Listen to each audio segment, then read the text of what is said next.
모든 인생은 이 세상을 살다가 이 세상을 또 마감합니다. 그게 인생의 걸음이죠. 그래서 모든 사람이 걸어가는 길은 다 이와 같습니다. 날 때가 있으면 죽을 때가 있습니다. 우리가 인생이라 이야기할 때에는 태어나서 죽을 때까지 살아간 삶의 여정을 말합니다. 다윗은 그의 인생의 여정이 노래로 시작해서 노래로 삶을 마칩니다. 그가 부른 노래들은 우리가 잘 알고 있는 것처럼 시편에 무수하게 기록되어져 있습니다. 그는 고난을 당할 때에도 노래를 불렀고 평화로울 때에도 노래를 불렀습니다. 그의 노래에는 여호와 하나님이 이루실 일에 대한 메시아에 대한 노래들도 있었고 성전을 향하여 올라갈 때에도 그는 노래를 불렀습니다. 그래서 그가 부르는 노래를 오늘 본문에 언급된 단어 가운데 노래라고 하는 히브리어 자미르라고 하는 이 자체는 하나님을 찬양하는 노래를 말합니다. 그러니까 세상 유행가가 아니고 요즘 트로트 열풍인데 그런 트로트가 아니고 세상 노래 아니고 하나님을 찬양하는 노래, 그 노래가 오늘 이스라엘의 노래 잘하는 자라고 했을 때에 이 노래는 이스라엘에서 하나님을 찬양하는 자, 하나님을 노래하는 자, 그를 이야기합니다. 다윗은 이제 그가 살아왔던 삶의 모든 것을 내려놓게 됩니다. 그야말로 다윗의 인생의 여정은 파란만장했던 인생의 여정입니다. 우리가 사무엘상부터 시작해서 사무엘하까지 이 거쳐오는 과정 속에서 다윗이 살았던 삶의 여정들의 걸음을 보게 되면은 양치는 목동 그때부터 등장을 해가지고 오늘 이제 마지막 말을 하는 이 순간까지의 그의 여정을 보게 되면은 사울 때문에 힘들기도 하였고 그의 아들 압살롬 때문에 힘들기도 하였고 이런 고난의 여정들이 다 기록이 되어져 있습니다. 그가 이제는 삶을 마감하면서 마지막으로 남기는 이 유언적 신앙 고백은 단순히 한 사람, 즉 다시 말하면 다윗이라고 하는 사람이 자기의 삶을 지내오면서 후손들에게 남겨줄 그 말의 의미이기도 하지만 그보다 더 뛰어넘습니다. 그의 유언적 고백 안에는 예언의 말씀이 들어있기 때문입니다. 본문 2절에 보면은 여호와의 영이 나를 통하여 말씀하시며 그의 말씀이 내 혀에 있도다. 바로 예언의 말씀이죠. 지금 다윗이 마지막으로 부르는 노래, 그의 마지막 말은 여호와의 영이 하시는 말씀이며 여호와의 영이 다윗의 혀를 통하여 말씀하고 있음을 알 수 있습니다. 다윗은 장차 이루어질 영원한 왕국을 지금 믿음으로 보면서 마지막 말을 하는 거예요. 아직은 이루어지지 않았지만 그것이 그에게 이루어질 실제라는 것을 믿음으로 바라보면서 영원한 왕국, 메시아 왕국, 그리스도의 왕국이 곧 이루어질 것을 바라보면서 또 그 나라의 영원한 통치가 이루어질 것을 믿음으로 바라보면서 마지막 말을 남기는 노래입니다. 오늘 우리는 다윗이 부르는 노래, 그 마지막 말을 통해서 함께 은혜를 나누는데 두 번에 걸쳐서 우리가 이 말씀을 살펴볼 것입니다. 먼저 오늘 살펴볼 내용의 가장 중요한 핵심은 다윗의 인생은 예수 그리스도로 살아온, 그리스도를 믿는 믿음으로 살아온 삶이었습니다. 1절에 보면 이는 다윗의 마지막 말이라 이새의 아들 다윗이 말하며 높이 세워진 자, 야곱의 하나님께로부터 기름 부음 받은 자, 이스라엘의 노래 잘하는 자, 이렇게 말씀합니다. 자, 여기 보면은 다윗은 지금 이렇게 자기를 표현합니다. 이새의 아들로 높이 세워진 사람, 이새의 아들로. 자, 이 이새의 아들이라는 표현을 우리가 좀 주목을 해야 됩니다. 이 이새의 아들이라는 표현은 세상적으로 볼 때는 보잘것없는 집안 출신이에요. 그래서 세상적으로 볼 때는 보잘것없는 집안 출신일 때에 다윗을 이야기할 때에 이새의 아들이다, 이 표현을 쓰죠. 다윗의 집안은 베들레헴을, 유다 지파 소속이기 때문에 유다 지파의 땅이었던 베들레헴을 연고지로 살았습니다. 이들은 그 시대에 사회의 지도층으로 산 것이 아니에요. 베들레헴은 떡집으로서 사실 굉장히 시골 마을입니다. 시골 마을인데 한적한 시골 마을에서 목축을 하며 살았습니다. 다윗의 아버지는 이새예요. 이 이새는 베들레헴에서 목축을 하며 살았기 때문에 이름 없는 사람입니다. 그래서 그의 힘으로는요, 그의 자녀들을 출세시킬 어떤 능력도 없습니다. 그가 재물이 있어서 아들을 예루살렘에 보내서 공부를 시키겠습니까? 그가 무엇이 있었어요? 아무리 아들이 뛰어나도 이 아들을 뒷받침해 줄 만한 그 어떤 것이 없어요. 근데 아들들이 뛰어난 거에 대해서는 우리는 모릅니다. 모르지만은 이새라고 하는 이 자체를 보았을 때에 이새라는 이름으로는, 아버지 이새, 그로는 자기의 자녀들을 출세시킬 만한 어떤 가문의 영광도 없고 권력도 없고 재물도 없습니다. 그러기에 사울이요, 사실 사울이 요나단을 죽이려고 했거든요. 사울이 다윗을 죽이려고 했거든요. 그런데 요나단이 다윗을 숨겨줍니다. 그때 사울이 자기 아들 요나단에게 이렇게 이야기해요. 이새의 아들을 택함이 너의 수치다. 사울은 다윗을 항상 이야기할 때에 이새의 아들이다. 너하고 나하고는 비교가 안 돼. 물론 이스라엘 백성들이 전쟁에서 이기고 돌아오는 다윗을 향해 가지고 사울의 죽인 자는 천천히요, 다윗의 죽인 자는 만만히요, 막 그러니까는 사울 왕이 또 속이 좁아가지고 왕인 자기보다 장군이 지금 칭송을 받으니까 그것도 못 견뎌해요. 그런데 이 사울에게는 항상 가지고 있는 게 뭐냐 하면은, 다윗, 너는 이새의 아들이야. 너는 아무리 그렇게 날뛰어도 내 자리에 오를 수 없어. 그래서 이 요나단이 다윗을 숨겨주었을 때 자기 아들 요나단에게, 야, 이새의 아들을 택하는 것은 너의 수치야. 그 아무 힘도 없는 그 다윗을 왜 네가 택해가지고 그와 친구로 지내고 그를 숨겨주느냐 이거죠. 다윗이 사울의 칼을 피해 도망을 갑니다. 그때 사실 다윗이 먹을 것이 없어요. 그래서 이제 나발에게 사람을 보내가지고 도움을 요청합니다. 그때 나발이요, 다윗을 비난하며 이렇게 이야기합니다. 다윗이 누구냐? 이새의 아들이 누구냐? 어찌 내 떡과 물과 내 양털을 깎는 자들을 위해 잡은 고기를 알지 못하는 자들에게 주겠느냐? 왜 알지 못합니까? 나발이 다윗을 왜 알지 못합니까? 이미 다윗은 이스라엘 나라에서 싸움에 용맹한 장수이고 많은 승리를 거둔 용사입니다. 그래서 모든 이스라엘 백성들은 다윗을 압니다. 그러나 이 다윗이 이제 사울로 인해 가지고 죽임을 당하게 되니까는 도망을 갑니다. 도망을 가기 때문에 나발에게 사람을 보내서 나와 함께 가는 사람들을 좀 이들을 먹여주면 좋겠다, 이들에게 필요한 것들을 공급해주면 좋겠다 하니까는, 다윗이 누구야? 이새의 아들이 누구야? 내가 지금 이 물과 떡과 양털을 깎는 이 모든 잡은 고기들은 내게 있는 사람들에게 주기 위해서지 내가 왜 너한테 줘? 이렇게 이야기하는 거예요. 얼마나 무시를 당합니까? 얼마나 조롱을 당하고 있습니까? 이새의 아들은 명성도 없고 권력도 없고 자기 힘으로는 아무것도 할 수 없는 존재입니다. 그런데 이새의 아들이 세상적으로 볼 때는 별 볼 일 없는 이름이지만 하나님의 구속 역사에는 누구도 가까이 갈 수 없는 엄청난 이름입니다.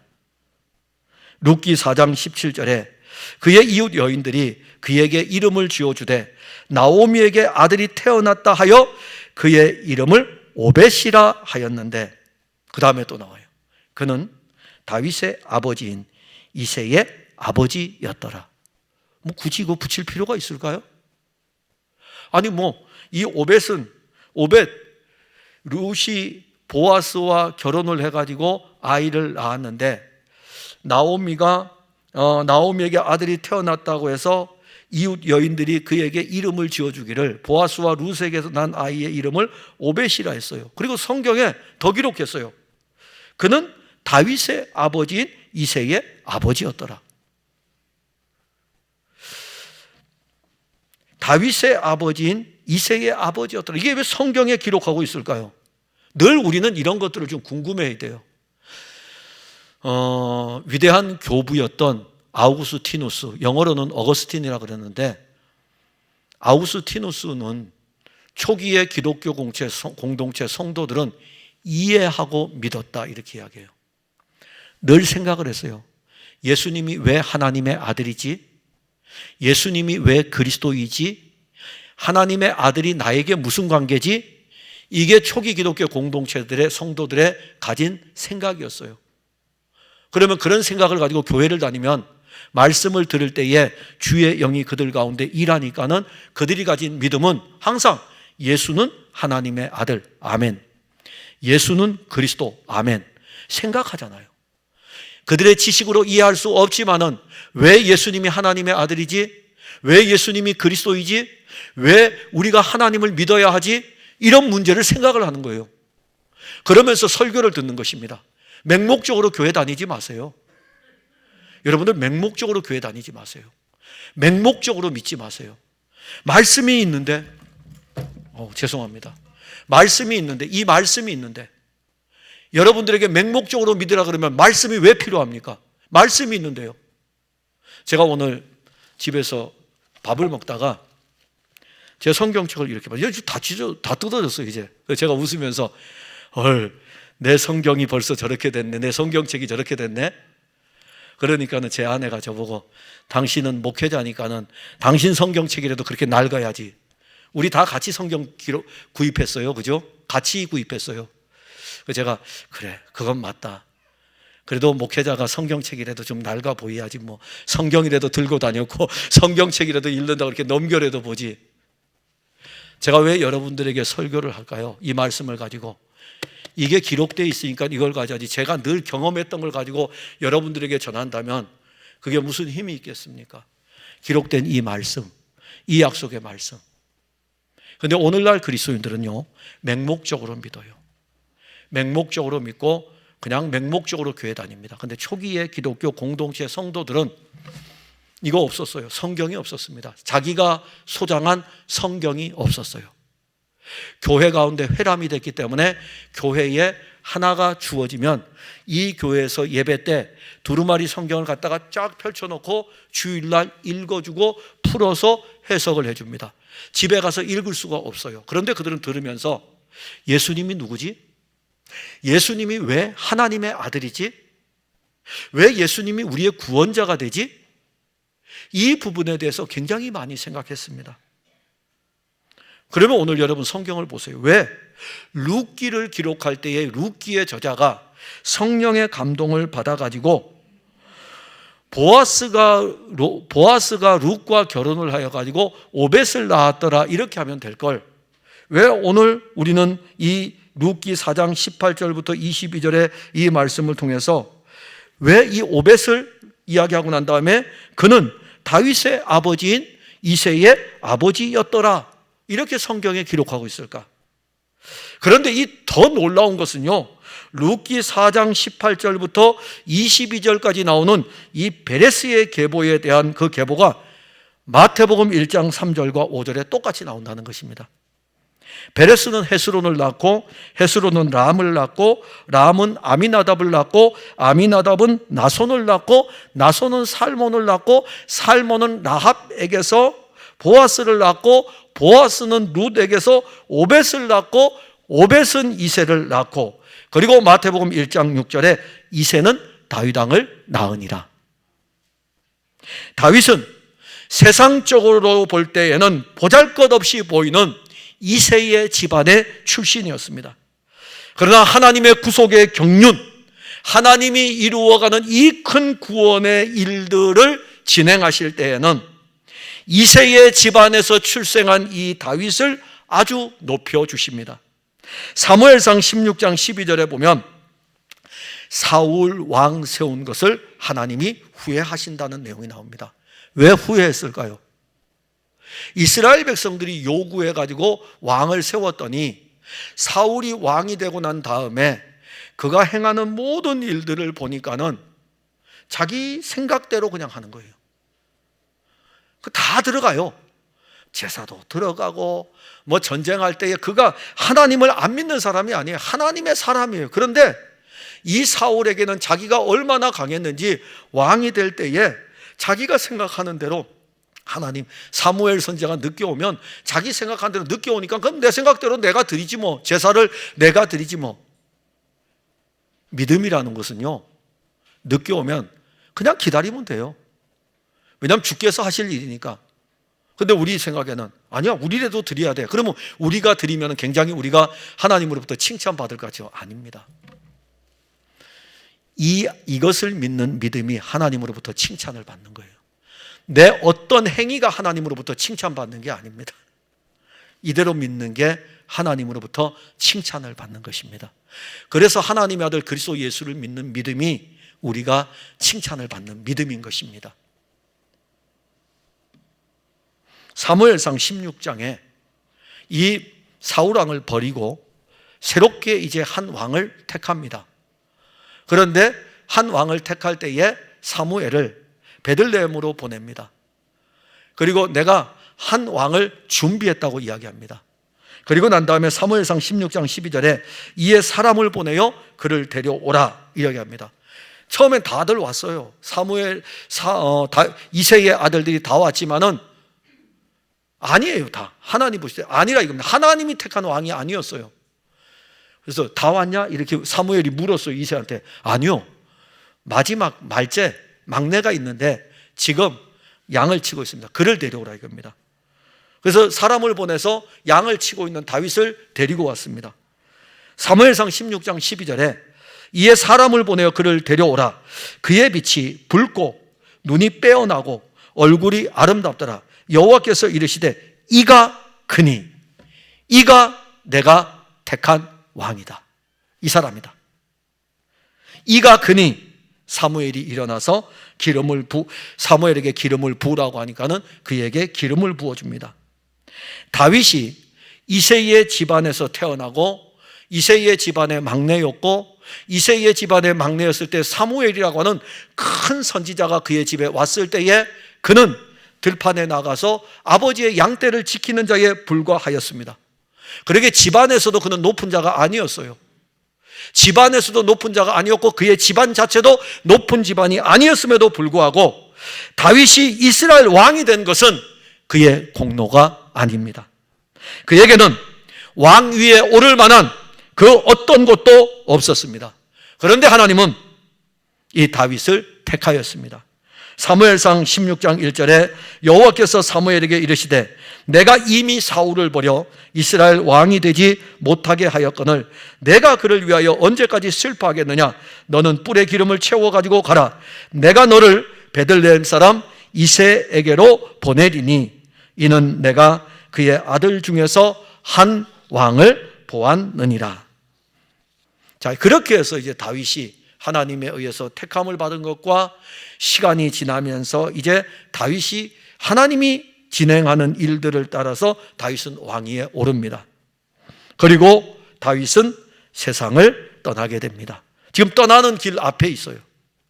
그래서 다윗이 지금 이 마지막 말을 할 때에 그가 살아온 삶을 돌아볼 때에 지금 왕의 자리에서 인생을 돌아보면서 자기가 왕의 자리에 오른 이 모든 것은 내가 한 것이 아니고 여호와 하나님이 하셨다는 것을 고백을 하고 있습니다.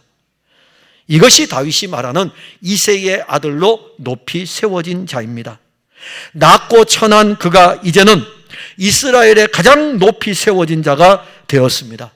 이것이 어찌 자기의 이 일이 자기의 공로가 아니고 여호와 하나님이 하신 일임을 그가 노래합니다.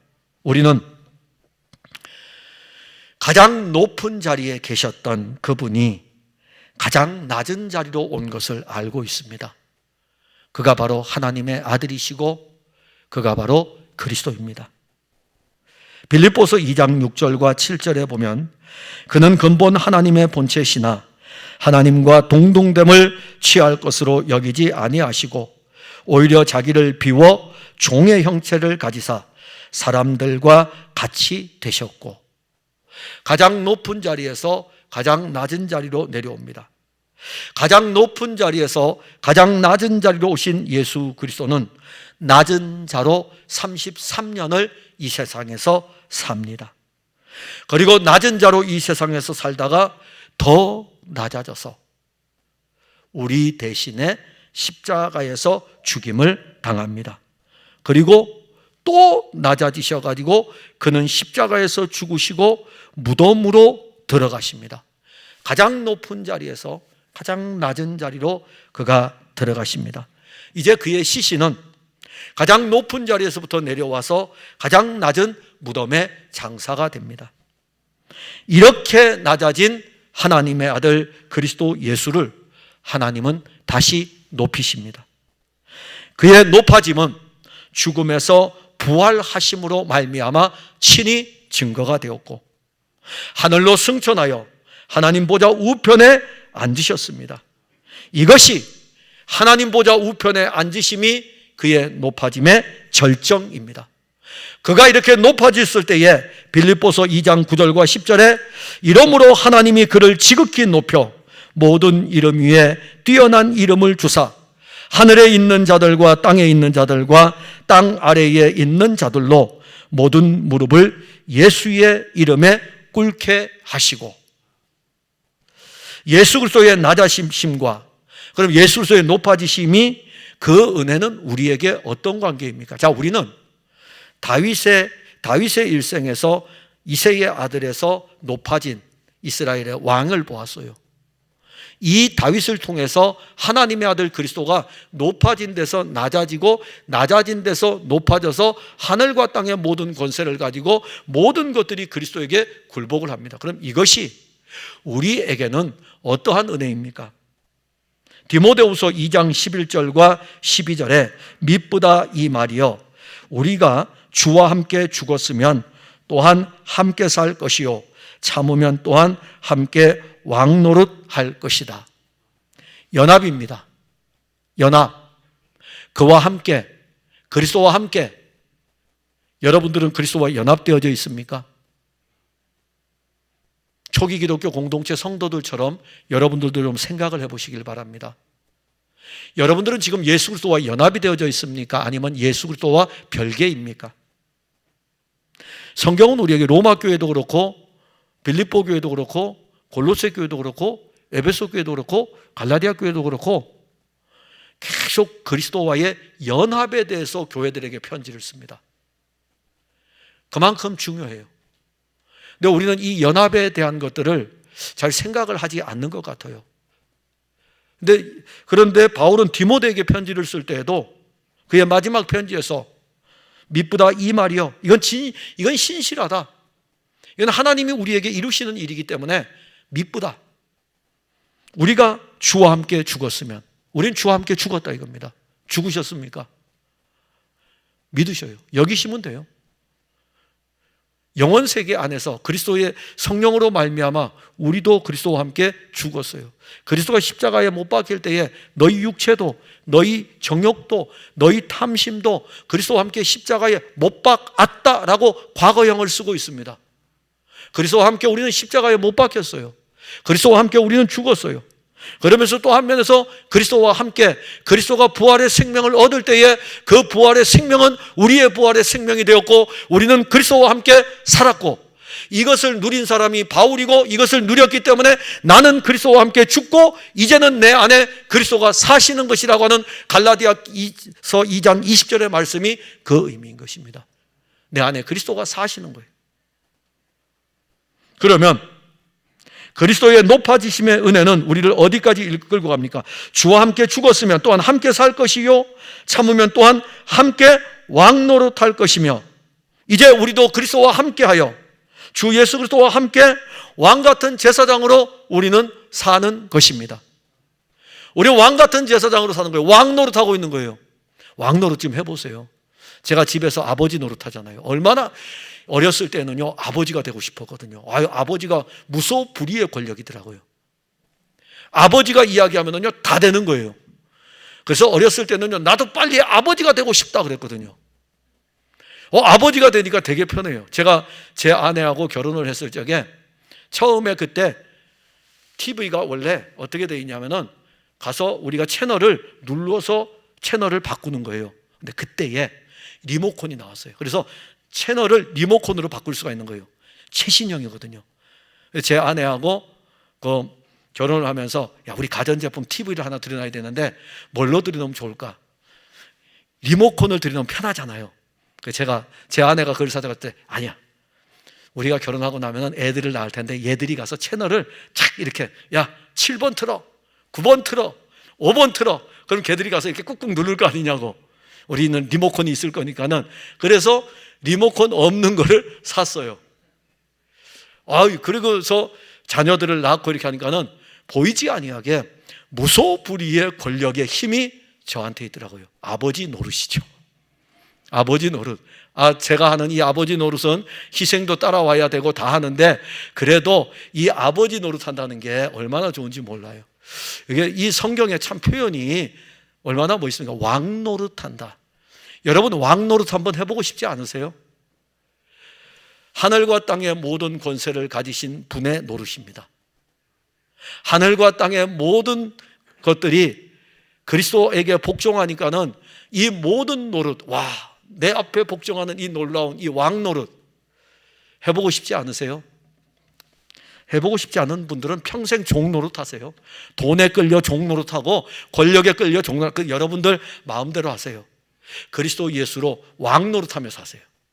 오늘 바울이 디모데에게 편지 쓸 때에 또한 왕 노릇 할 것이요 라고 성령의 감동을 받아 우리에게 말씀하고 있으면 아멘, 아멘 하고 받으면 되죠. 뭘 그걸 받으면서 아이고 목사님 아닌데 우리는 지금 종 노릇하고 있는데요, 돈에 끌려가지고 가는데요.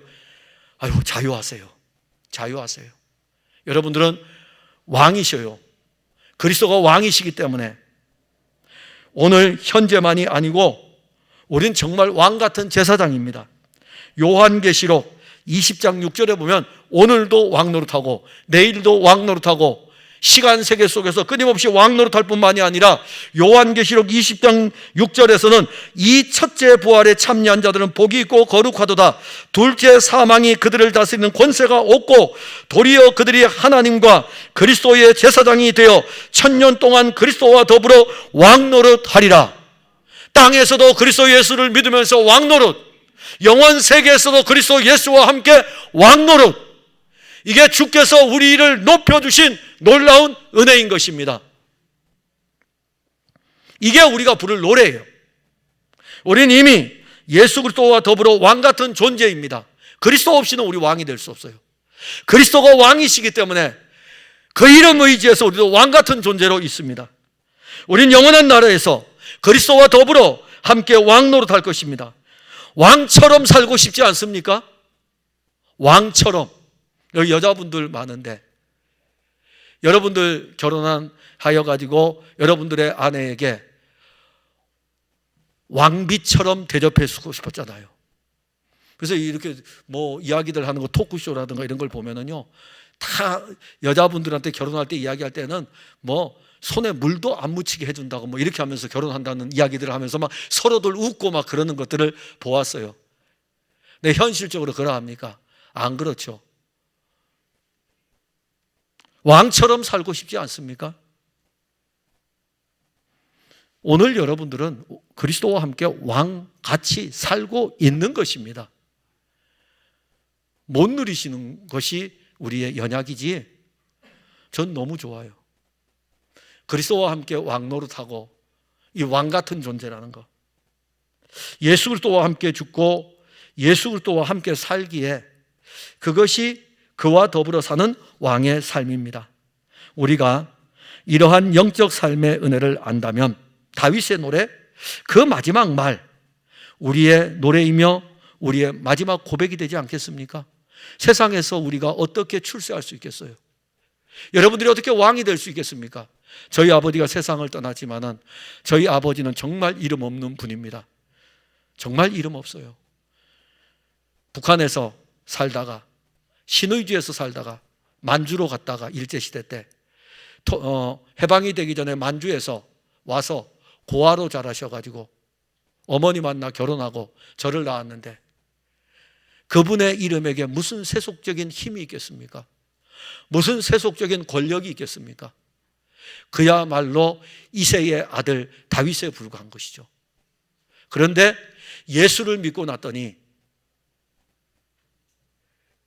예수 그리스도가 저를 이렇게 높여주셨습니다. 여기에 있다고 높여진 게 아니에요. 그냥 제가 이 자리에 앉아 있어도 저는 그리스도와 함께 왕 노릇하는 그 자리에 있는 것입니다. 세상 누가 저에게 이런 출세 얘기를 주겠습니까? 여러분들은 정말 출세 얘기를 들었은 거예요. 세상으로 판단하지 마세요. 이게 우리가 부를 노래입니다. 다윗은 또 하나의 노래가 있습니다. 야곱의 하나님께로부터 기름 부음을 받은 자. 23절에 보면 야곱의 하나님께로부터 기름 부음을 받은 자라고 합니다. 여기서 야곱의 하나님은 어떤 하나님입니까? 여러분들 성경을 읽을 때 야곱의 하나님 딱 하면 항상 언약의 하나님 이거 하나를 가지고, 또 하나는 야곱의 하나님 하면 살아계신 하나님. 언약의 하나님은 야곱을 통해서 장차 오실 그리스도를 보여주는 것이고, 야곱과 언약을 맺으신 하나님의 언약의 실제가 하나님의 아들로 이 세상에서 성취될 것을 말씀할 때 야곱의 하나님입니다. 야곱의 하나님은 야곱의 인생의 여정에서 그가 어려움을 당할 때마다 찾아와서 언약하신 그 말씀을 계속해서 공급하시는 하나님입니다. 야곱은 베델에서 큰 어려움을 겪었습니다. 그때 여호와 하나님이 야곱에게 나타났죠. 베델은 여러분들 아시잖아요. 그의 형 에서의 낯을 피하여 도망을 가던 자 아닙니까? 그러다가 베델 들판에 오게 되고 베델 들녘에 오게 되고, 그 베델 들녘에서 아무도 없어요. 도와주는 사람 한 사람도 없습니다. 친구도 없고 친척도 없고 아무도 없는 홀로 남은 그 베델의 들판에서 그가 누워 잠을 청할 때에 여호와 하나님께서 그에게 찾아오셨습니다. 여호와께서 그 위에 서서 이르시되 나는 여호와니 너의 조부 아브라함의 하나님이요 이삭의 하나님이라. 이게 언약의 하나님입니다. 너의 조부 아브라함의 하나님이요 이삭의 하나님이라. 내가 누워있는 땅을 내가 너와 내 자손에게 주리니. 언약의 내용은 이거예요. 아브라함에게 이 땅을 너에게, 이 땅을 너의 자손에게. 그래서 아브라함과 이삭과 야곱과 맺은 여호와 하나님의 언약은 땅과 자손인 겁니다. 내가 주겠다. 걱정하지 마. 너 지금 어디로 갈지, 너는 너의 인생의 걸음이 어디로 갈지 정처 없이 가는 것처럼 생각할지 모르지만 걱정하지 마라. 너 반드시 이 땅으로 내가 돌아오게 할 것이고, 이 땅을 너의 자손에게 줄 것이고, 이 땅에 너의 자손들이 살게 할 것이라고 말씀합니다. 그런데 이 야곱이 밧단 아람으로 가요. 베델에서 밧단 아람으로 갑니다. 그에게는 이제 언약의 실제가 있습니다. 밧단 아람으로 갔는데 밧단 아람에서 다시 20년 동안 결혼 생활하면서 자녀들을 낳고 위기를 만납니다. 그때도 여호와 하나님이 야곱에게 또 찾아오십니다. 여호와께서 야곱에게 이르시되 내 조상의 땅 내 족속에게로 돌아가라. 내가 너와 함께 있으리라. 언약의 신실하신 하나님이 그 언약을 야곱을 통해서 이루실 것을 말씀하시면서 걱정 마. 외삼촌 집에서 힘들었지. 외삼촌과 그의 아들들이 너를 죽이려고 하지. 일어나. 오늘 밤에 일어나 떠나. 내가 너와 약속했던 그 땅으로 넌 다시 돌아가. 내가 너와 함께 할 것이다. 언약에 대한 이 부분이죠. 그리고 야곱이 그 여정의 길을 걸어오면서 숫곳 세겜을 지나 약속의 땅을 가는 중에 이제 또 해결해야 될 하나의 문제가 또 기다립니다. 그가 에서의 칼을 피해 도망왔기 때문에 20년의 시간이 지난 뒤에 이 문제를 어떻게 풀어가야 됩니까? 그래서 야복나루에서 그는 자기의 자녀들, 아내들 다 앞에 보냅니다. 그리고 혼자 에서를 만나야 될 그 시간에 야복나루에서 홀로 밤을 세웁니다. 하나님께서 어떻게 그의 인생의 길을 이끌어갈지 그는 모릅니다. 다 보냈어요. 그리고 홀로 하나님과 밤새도록 씨름합니다. 그때 그가 부르는 기도의 노래가 있어요. 여호와 하나님과 씨름하면서 그가 부르는 기도, 그가 고백하는 기도가 야곱이 또 이르되 내 조부 아브라함의 하나님, 내 아버지 이삭의 하나님 여호와여, 주께서 전에 내게 명하시기를 내 고향 내 족속에게로 돌아가라, 내가 내게 은혜를 베풀리라 하셨나이다. 그 언약의 말씀을 붙잡고 야복 나루에서 여호와 하나님과 씨름합니다. 그런데 여러분, 하나님이 한 방에 꺾으실 수 있죠. 제가 요즘은 저희 아이들하고 팔씨름 안 해요. 정말 한 방에 넘어가서. 전에는 그래도 씨름하면 끝까지 한번 견딜 수 있는 힘이 있었는데, 지금은 딱 잡아가지고 시작하면 그냥 넘어가니까는 이제는 뭐 진다, 아예 포기하자, 안 합니다. 하나님 여러분들 붙들고 씨름하면은 한 번에 넘어가요. 아니, 씨름 자체가 안 돼요. 그런데 야복나루에서는 밤이 맞도록 씨름하잖아요. 야곱이 잡아가지고 하나님을 이기려고, 그래서 막 안다리도 걸어보고 들배지기도 해보고, 근데 하나님이 넘어갈 것 같으면서 안 넘어가니까는 계속 씨름하는 거예요. 하나님이 한 방에 못 이길까요? 야곱이 씨름하도록 내버려 두셨어요. 그래, 내붙들고 한번 끝까지 해봐라. 그게 우리 하나님의 은혜예요. 우리 신앙생활 할 때 얼마나 주님 잡고 씨름합니까? 주님이 얼마나 좋으신지요. 우리가 매달려 씨름할 때에, 여러분 어린아이를 키우는 부모들 한번 생각해 보세요. 우리 그 3살, 4살 이 어린아이들이 부모의 팔에 매달려가지고 막 씨름하면 부모가 그러잖아요. 야, 이제 그만해, 나 피곤해, 힘들어, 막 그러잖아요. 근데 여호와 하나님은 졸지도 아니하시고 주무시지도 아니하시고 피곤함도 없으신데, 그에게 매달려서 씨름할 때에 하나님 가만히 계셔요. 같이 해주면서. 그게 은혜 아닙니까? 그게 은혜 아니에요? 야곱이 밤새도록 씨름하는 것이 은혜가 아니고, 그 밤새도록 씨름하는 야곱과 상대해 준 하나님이 은혜예요. 그 하나님이 우리의 하나님이십니다. 그러니까 야곱은요, 막 언약을 붙들고 막 씨름하는 거예요. 하나님 그렇게 약속하지 않았습니까? 그 언약을 하지 않았습니까? 돌아가라고 하지 않았습니까? 근데 내가 돌아간데 내 형 에서가 지금 있는데 막 하는 거예요. 근데 하나님은 벌써 에서의 문제를 해결을 해 놨거든요. 그걸 알지 못하는 야곱은 야복나루에서 하는 거예요. 근데 야복나루가 딱 끝나고 나서, 하나님과 씨름하는 그 장면이 끝나고 나서 탁 나오는데 분이엘의 영광이 탁 나타나잖아요. 분이엘의 영광이 나타나고 형을 만나러 갔더니 그냥 문제는 없어져 버렸어요. 언약의 하나님이 일하시는 것입니다. 야곱과 맺은 언약, 야곱이 믿음으로 붙들었던 여호와 하나님의 언약은 자손이며 땅입니다. 야곱의 일생의 이 언약은 야곱의 신앙이었습니다. 그는, 이 야곱은 일생에 자기와 언약을 맺은 여호와 하나님이 신실하게 이 일을 시행하실 것을 알았고 그 은혜를 알았습니다.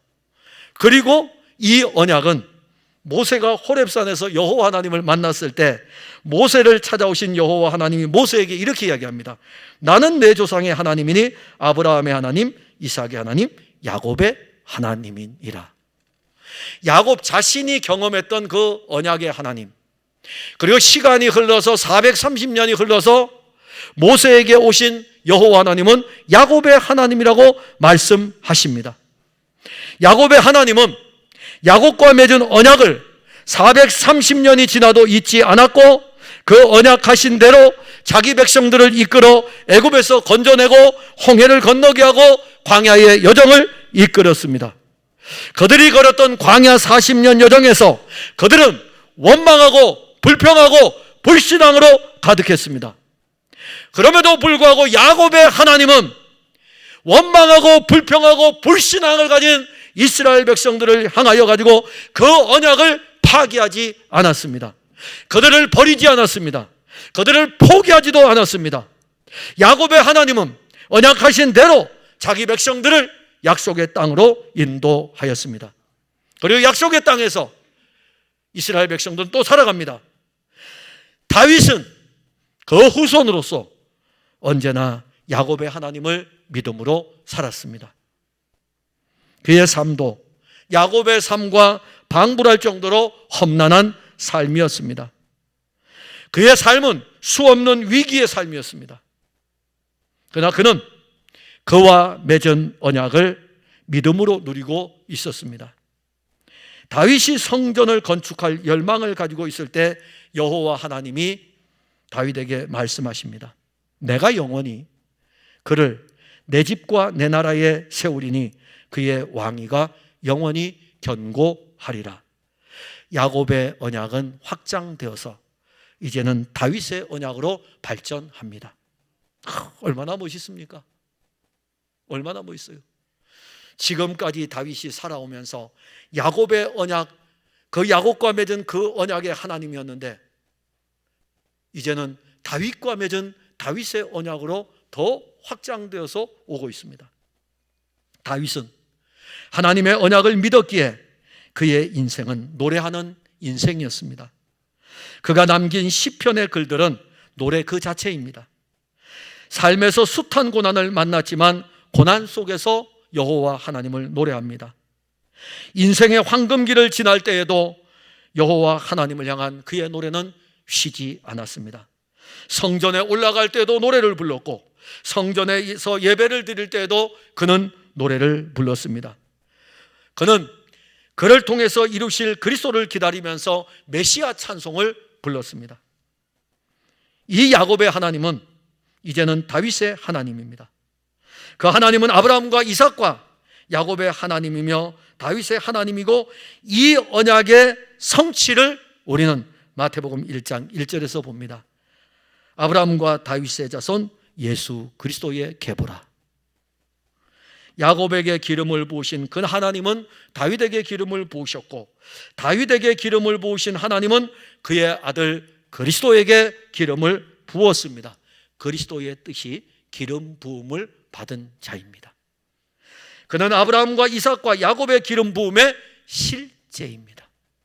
아브라함에게 기름을 붓고 이삭에게 기름을 붓고 야곱에게 기름을 부을 때에 이 야곱의 하나님이 기름 부음 받은 자라고 했을 때에 누구를 가리키냐 이거죠? 그리스도를 가리키는 거예요. 그리스도는 모든 왕과 선지자와 제사장 기름 부음의 실제입니다. 그리고 우리는 주 예수 그리스도의 이름으로 기름 부음을 받았습니다. 이것이 성령으로 우리에게 이루어진 놀라운 실제입니다. 그러게 베드로 사도는 환난을 당하며 박해를 받는 흩어진 그리스도인들을 향하여 너희도 산돌같이 신령한 집으로 세워지고 예수 그리스도로 말미암아 하나님이 기쁘게 받으실 신령한 제사를 드릴 거룩한 제사장이 될지라. 베드로 사도는 흩어진 그리스도인들에게 계속 증거하기를 너희는 택하신 족속이요 왕같은 제사장들이요 거룩한 나라요 그에 대해 소유된 백성이니 우리 안에 오신 하나님의 거룩한 영, 그가 우리 안에서 이루어가는 주 예수 그리스도는 이제 우리 안에 왕국도 세우시고 왕궁을 세우시고 우리를 왕같은 제사장으로 삼으셨습니다. 이것이 신령한 집입니다. 이 집을 이루는 거예요. 이 집이 우리 안에서 이루어져 가는 것입니다.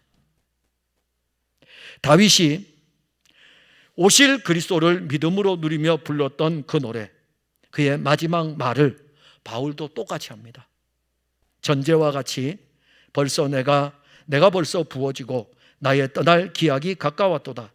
나는 선한 싸움을 싸우고 나의 달려갈 길을 마치고 믿음을 지켰으니 이제 후로는 나를 위하여 의의 면류관이 예비되었으므로 주곧 의로우신 재판장이 그날에 내게 주실 것이며 내게만 아니라 주의 나타나심을 사모하는 모든 자에게도니라. 바울의 노래죠. 그의 마지막 말입니다. 이것이 우리의 노래이며 우리의 마지막 말입니다. 사랑하는 성도 여러분, 다윗의 노래, 그의 마지막 말은 한 사람이 이 세상을 살다가 가면서 남기는 유언적 고백이면서 그 고백은 다윗을 통해 말씀하시는 여호와 하나님의 말씀이며 그 말씀은 반드시 이루어질 예언의 말씀입니다. 우리는 이제 그리스도 예수를 믿음으로 이 모든 것들을 다 누리며 살고 있습니다. 누리셔야 돼요. 여기고 누리셔야 돼요. 여러분들 안에 이루신 일은 성령이 이루셨습니다. 주의 영이 여러분들 안에 다 이루셨으니까는 여러분들은 그냥 누리시면 되고 그 누림의 은혜로 노래하면 됩니다. 우리는 예수 그리스도를 믿음으로 누리고 있고 그와 함께 삽니다. 그리스도와 함께 죽고 함께 삶으로 그의 비천함과 높아짐의 은혜가는 이제 우리에게 주어졌습니다. 우리는 예수 그리스도와 함께 이제는 높아짐의 삶을 살아갑니다. 그 삶은 우리의 발을 사슴에 발같게 하사 우리로 하여금 높은 곳에 다니게 하십니다. 제가 아마 2달 전에 설교를 했을 거예요. 우리의 발을 높은 곳에 다니게 하시니까는 없을지라도 난 여호와로 인하여 즐거워하여 하고 나의 구원의 하나님을 찬송하리로다. 이게 우리 신앙인의 노래입니다. 예수 그리스도는 우리 안에 새 언약이십니다. 그의 피는 새 언약의 실제입니다. 그 피는 날마다 우리를 새 언약이신 그리스도로 풍성하게 합니다. 우리의 삶에서 우리가 부를 영원한 노래, 우리의 마지막 말은 예수 그리스도입니다. 우리에게서 예수 그리스도를 향한 노래가 우리의 마지막 말이 되는 은혜로 여러분들에게 풍성하게 고백되기를 바랍니다. 기도하겠습니다. 하나님 감사합니다. 다윗이 부르는 이 노래, 늘 다윗은 노래를 불렀습니다. 하나님을 찬양했습니다. 목동으로 있을 때에도 여호와를 노래하였고 여호와를 찬양하였습니다. 그가 살아왔던 삶의 여정에 그 어떤 형편에 있든지 간에 고난을 당하여 힘들 때에도 죽음의 위기 앞에서도 그의 노래는 끝이지 않았습니다. 그가 이렇게 부를 수 있는 이 노래, 그가 이 노래를 부르는 여호와 하나님, 그분이 누구입니까? 낮아진 데서 높아지셨고 높아진 그 은혜를 당신 혼자 가지고 있는 것이 아니라 자기 백성들과 함께 하시면서 그리스도 예수 안에서 이 모든 일들을 누리게 하십니다. 우리 사랑하는 풍성한 교회 성도들이 다윗의 노래의 영적인 깊은 의미를 알게 하시고 땅에서 살아가는 동안에도 그리스도 예수의 이름을 부르고 그를 높일 뿐만이 아니라 그 이름을 찬송하게 하시고 마지막 우리의 입에서 고백될 그 이름도 예수 그리스도가 되게 하옵소서. 예수님 이름으로 기도하옵나이다. 아멘.